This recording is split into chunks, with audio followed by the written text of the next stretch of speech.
আরে বল বিয়ে বাড়িটা অ্যাটেন্ড কর। এ বাবা তোটা খুবই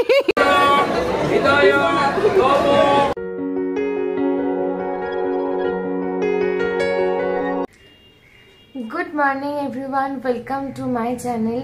ওয়েলকাম তোমাদেরকে আরও একটা নতুন ব্লগে। আজকে হচ্ছে 2 মার্চ, সময় হচ্ছে এখন প্রায় 15টা। জাস্ট ঘুম থেকে উঠলাম। ঘুম অ্যাকচুয়ালি কালকে ঠিকঠাক হয়নি, কারণ মেহেন্দি পরেছিলাম দুটো হাতে, আর দু হাতে কিছু লাগানো থাকলে একটা কিরকম আড়ষ্ট ভাব থাকে।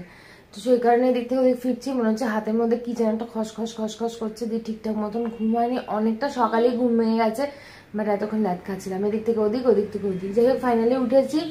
উঠে আবার ফ্রেশ ট্রেশ হয়ে স্নান টান করি, কারণ আজকে বরযাত্রী যেতে হবে আর আমাদের খুব তাড়াতাড়ি বেরোতে হবে। অনেকটা মানে দূরে যাওয়ার আছে, সেটা হচ্ছে ওই সিমলাগড় যেতে হবে। তো সেই কারণে তাড়াতাড়ি করে বেরোতে হবে। তার আগে পিসির বাড়ি একবার যাবো। আছে সকালে টুকিটাকি রিচুয়ালস আছে, খুব একটা বড় সড়ো করে কিছু হবে না, তাই ছোট্ট করে, কারণ অত দূরে গিয়ে গায়ে হলুদ পৌঁছানো, আবার এসে ফ্রেশ হয়ে রেডি হয়ে আবার যাওয়া, সেটা পসিবল হবে না। সেই কারণে গায়ে হলুদের রিচুয়ালস মেয়ের বাড়ি থেকে রাখেনি। পিসি একটু পুজো দেবে, দিয়ে ভাইয়ের মানে একটুখানি হয়তো পুজো টুজো দেবে, তো সেই কারণে একবার যেতে বলেছে, যাবো। আর আজকে ও বাড়িতে যাবো না, লাঞ্চটা আজকে বাড়িতেই করবো, কারণ অনেকটা মানে সব টাইমটা খুব শর্টেজ, আবার রেডি হওয়ার ব্যাপার আছে। যাই হোক ফাইনালি আমার মেহেন্দি খুব ভালো ফুটেছে। এখানটা একটুখানি ঠিক মানে ঘষে উঠে গেছিলো বলে আমি এখানটাকে আবার পরেছি। তো একদম পুরোটা ক্লিন করার পরে ফাইনাল লুকস আর কালারটা কিনে নেবো, তোমাদেরকে ডেফিনেটলি দেখাবো। তো সারাদিনটা সাথে থাকো, দেখতে থাকো। আশা করছি আজকের ব্লগটা তোমাদের খুব ভালো লাগবে। এই দেখো আজকে আমাদের গাছে চারটে কি সুন্দর ফুল ফুটেছে। অনেকদিন পরে এই জবাগুলো ফুটেছে, আবার গিরগিটি ছিল। আর তার সাথে আমার মেহেন্দির রংটা দেখো কি সুন্দর এসছে। এই যে ফুলগুলো কি সুন্দর হয়েছে দেখতে। এখানে দুটো হয়েছে আর এখানে দুটো হয়েছে। দেখো অনেকদিন পরে এই গাছটাতে এত সুন্দর করে ফুল ফুটেছে। চারটা বড় হয়ে ফুটেছে। চারটে ফুল কি ভালো লাগছে দেখতে, বলো।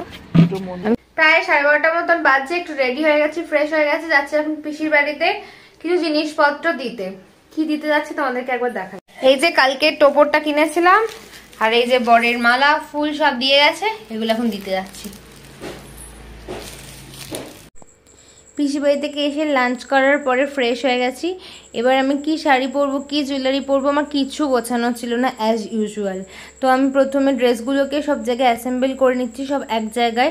কারণ কি পরার সময় তখন এটা পাবো না তো ওটা পাবো না, এরকম করলে অনেক বেশি লেটও হয়ে যাবে। আর ওই বোনটাকেই বলেছি যে আমাকে একটু শাড়িটা পরিয়ে একটু হেয়ারটা করে দেওয়ার জন্য।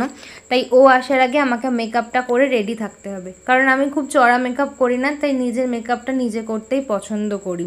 তো সেই রকমই আমার মেকআপটা অলমোস্ট হয়ে গেছে। আর দেখো ও এসে প্রথমে আমাকে শাড়িটা পরিয়ে দিয়েছিল, এবার দিয়ে হেয়ারটা করতে আমি বসে গেছি। শাড়িটাও একদমই পরা হয়ে গেছে, জাস্ট ফাইনাল টাচ আপটা দেবে এই হেয়ারটা ফার্স্টে করে নিয়ে তারপরে। আর দেখো আমি অলমোস্ট রেডি হয়ে গেছি, শুধু একটু ফাইনাল টাচ আপ বাকি আছে। আর এখানে দেখো আমার হাতের মেহেন্দিটা দেখছো কি সুন্দর লাগছে, খুব সুন্দর ফুটেছে। আর ও সাজিয়েছে আমাকে খুব সুন্দর। হেয়ারটা আমার খুব পছন্দ হয়েছিল। প্রায় 4:45 বাজছে, আর এই যে আমি একদম পুরো কমপ্লিট রেডি হয়ে গেছি। আর এই যে প্রিয়াঙ্কা আমাকে সাজাচ্ছে। ওই কালকে আমাকে সুন্দর করে মেহেন্দি পরিয়েছিল, এই যে যেটা খুব সুন্দর করে ফুটেছে। আর ওই আগে সুন্দর করে আমাকে চুল মানে হেয়ারটাও করে দিয়েছে। এটা পরবো না আর ভালো লাগবে কোথায় পরবো রে। আর কি বলে শাড়িটাও সুন্দর করে পরিয়ে দিয়েছে। হয়ে গেছে এইগুলো হচ্ছে। হ্যালো, এই যে আমি পুরো কমপ্লিট রেডি হয়ে গেছি। এই আছে আজকে আমার আউটফিট, আর এই হচ্ছে হেয়ার স্টাইল। কে করেছে তোমাদের তো দেখালাম। তো এখন বেরোবো, খুব মানে সবাই রেডি হয়ে গেছে, আমি লাস্ট জাস্ট বেরোবো। পুরো লুকটা একবার দেখিয়ে দে।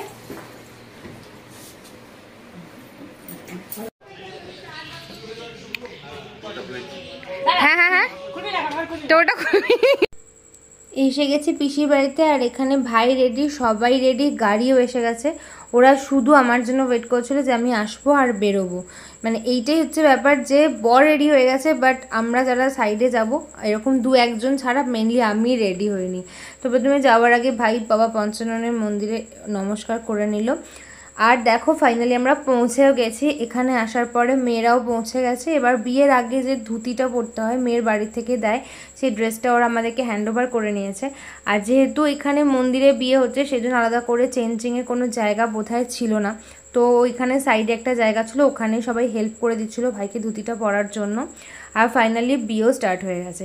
আর জানো তো বাঙালি বিয়ে দেখতে না আমার খুব ভালো লাগে, কারণ আমাদের বাঙালিদের বিয়েতে এত ছোট্ট ছোট্ট সুন্দর সুন্দর রিচুয়ালস থাকে না, যেগুলো দেখতে খুব ভালো লাগে। আমার তো ভীষণই ভালো লাগে। তোমাদের কার কেমন লাগে সবাই আমাকে কমেন্টস বক্সে অবশ্যই কিন্তু জানিও।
দেবতা অগ্নি স্থাপনে বিনিয়োগ রৌপ্য দমনগ্নি প্রহীনমি দূরং জমরাজ্যং মচ্ছতুরিত্যবাহ মাগ সত্যময়া সদনমস্ত চতুর্বেদ কুটুম্বিনে নিরানুষ্ঠেয় সৎকর্মণে সাক্ষিণে ব্রহ্মণে নমঃ উদ্ধরি করে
এই হচ্ছে সেই সময় যেটার জন্য মানে একটা মেয়ে অনেক আশা করে অপেক্ষা করে থাকে।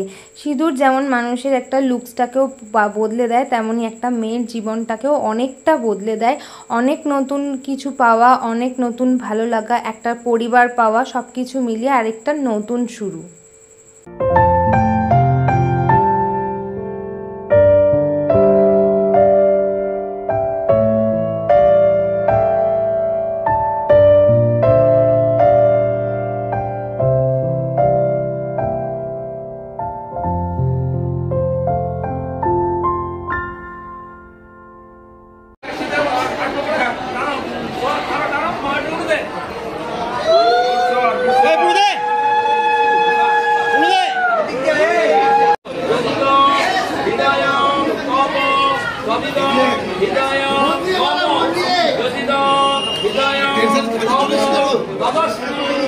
হৃদয় মম হৃদয় মম তদস্তু হৃদয় মম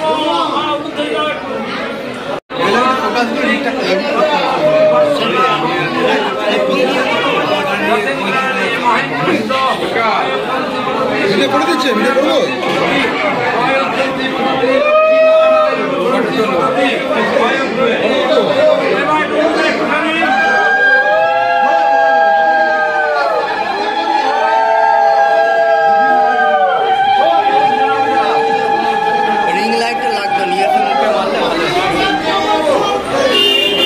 বিয়ে কমপ্লিট হয়ে গেছে, এবার আমরা বাড়ি যাব। তার আগে ওদের আশীর্বাদে পালা চলছে। আর এই বিদায়ের সময়টা সব মেয়ের কাছে খুব একটা কষ্টের, কারণ কাছের মানুষগুলোকে ছেড়ে একটা অপরিচিত জগতের মধ্যে যাওয়া। যাই হোক, নিয়ম যেটা সেটা তো সবাইকেই মেনে নিতে হয়। তো ভাইয়ের বিয়েটা মন্দির থেকে হয়েছিল, তাই জন্য আমরা বিয়ে কমপ্লিট হয়ে যাওয়ার পরে খাওয়া দাওয়া করে তারপরে বাড়ি চলে এসেছিলাম। আর বাড়ি আসার পরে তো এখন বউ বরণ হবে, তারপরে বাড়ির ঢোকার পালা আর কি। বাড়ির মানে যখন নতুন বউ আসে যেরকমভাবে বরণ করা হয়, তো পিসিও সেরকমভাবে বরণের সব রিচুয়ালসগুলো করে নিচ্ছিল।